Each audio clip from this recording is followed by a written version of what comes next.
Hello बच्चों, let's see the question. कह रहा है कि which of the following is are true. तो कह रहा है कि पहली स्टेटमेंट बताइए, बताइए कौन कौन सी स्टेटमेंट यहाँ पे ट्रू है। पहली स्टेटमेंट है कि tetrahedral complex are always high spin. बिल्कुल सही बात है बेटा। जो टेट्राहेड्रल कॉम्प्लेक्स होते हैं ना हमारे, फॉर एग्जांपल मैं आपको बताऊँ, कोई कैसा भी बेटा लिगेंड हो हमेशा हाई स्पिन ही होगा बेटा। उनमें कभी भी पेयरिंग नहीं हो सकती बेटा। ठीक है, पहले नीचे क्या होगा बेटा, दो होंगे, ऊपर क्या होंगे बेटा, तीन होंगे। ठीक है, तो इलेक्ट्रॉन बेटा ऊपर जाएगा पहले, है ना। ठीक है, मान लीजिए मैं बात करूँ, इलेक्ट्रॉन ऊपर जाएगा ही जाएगा, तो वो हाई स्पिन कॉम्प्लेक्स होते हैं बेटा। मान लीजिए मैं कोई भी एग्जाम्पल ले लीजिए आप, मैं MnCl4 नेगेटिव बात करता हूँ, है ना। MnCl4 नेगेटिव ले लो तो यहाँ पे एक्स हो जाएगा। ऑक्सीड मान लो, इसकी एक्स मान लो। तो क्लोरीन की बेटा -1 होती है, तो एक्स -1 इंटू में 4 इज इक्वल टू -4 -2। तो एक्स की वैल्यू कितनी आ गई बेटा, +2। तो Mn क्या मेरा +2 ऑक्साइड में प्रेजेंट है। इसका मतलब क्या आ जाएगा बेटा मेरा, अगर +2 में है तो 4s03d5, 4s03d5। ठीक है, यहाँ पे बेटा 5 बना दो ऑर्बिटल इस तरीके से। ये पहला, ये दूसरा, ये तीसरा, ये चौथा, यहाँ पांचवा। यहाँ क्या होगा बेटा, पहला, ये दूसरा, ये तीसरा, ये चौथा, ये पांचवा। तो हाई स्पिन कॉम्प्लेक्स ही बनता है बेटा टाइटल कॉम्प्लेक्स में। ध्यान रखना, इसमें कोई पेयरिंग नहीं होती, नो पेयरिंग।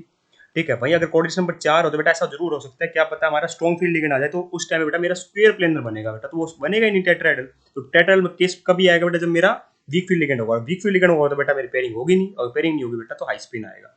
तो ऑप्शन नंबर 1 हमारा परफेक्टली करेक्ट है। सेकंड कहता है कि tetrahedral complex do not have centre inversion. बिल्कुल सही बात है बेटा। तो टेट्राहेड्रल कॉम्प्लेक्स की ज्योमेट्री होती है कुछ इस तरीके से होगी बेटा। सेंटर इन्वर्जन का मतलब होता है कि आप सेंटर से दोनों तरफ जाओ तो हमें सेम चीज मिले। अगर मान लीजिए मैं यहाँ पे मेरा सेंट्रल मेटल है M, ये मेरा लिगेंड लगे हुए हैं A B, ये C और D। तो आप यहाँ से साइड जाओ, क्या इसके बैक साइड आपको D मिल रहा है, नहीं मिल रहा ना। इसके बैक साइड जाओ, क्या आपको A मिल रहा है, नहीं, B मिल रहा है, नहीं मिल रहा ना। ठीक है, तो इसका मतलब क्या हुआ बेटा, यहाँ पे सेंटर ऑफ इन्वर्जन नहीं है। ठीक है, सेंटर इन्वर्जन प्रेजेंट नहीं होता। तो ये बात बिल्कुल सही है बेटा।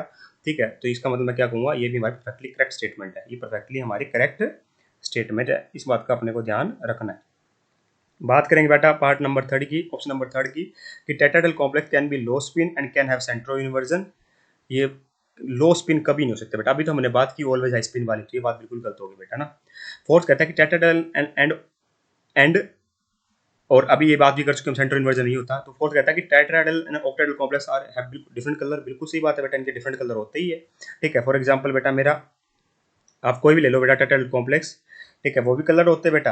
ठीक है, बल्कि टेट्राहेड्रल कॉम्प्लेक्स में तो कलर इंटेंसिटी भी ज़्यादा होती है, क्योंकि वो हमारे स्पिन अलाउड भी होता है बेटा हमारा, और लेपोर्टी अलाउड भी होता है।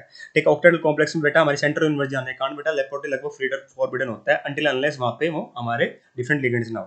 तो ये डिफरेंट कलर शो करते हैं बेटा। जैसे मैं एग्जांपल बताऊँ बेटा, KMnO4 रहा मेरा। ठीक है, या फिर आप ऐसा कोई भी एग्जांपल ले लो बेटा, जैसे मेरा MnCl4 नेगेटिव, ये भी कलर्ड होता है बेटा, ये भी मेरा कलर्ड होता है।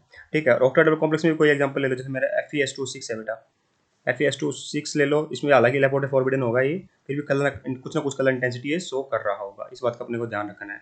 तो आराम से बेटा कलर शो करते हैं बेटा। ठीक है, कलर आता है किस वजह से बेटा, जब इलेक्ट्रॉन एक्साइट करता है तो जब वापस आता है तो एनर्जी मेट आउट होती है बेटा, वो उस वेवलेंथ में लाई कर रही होती है, इसमें कलर शो करता है। तो मतलब हमारा आंसर परफेक्टली करेक्ट हो क्या क्या हो जाएंगे बेटा, 1 2 4 are the correct statement hair.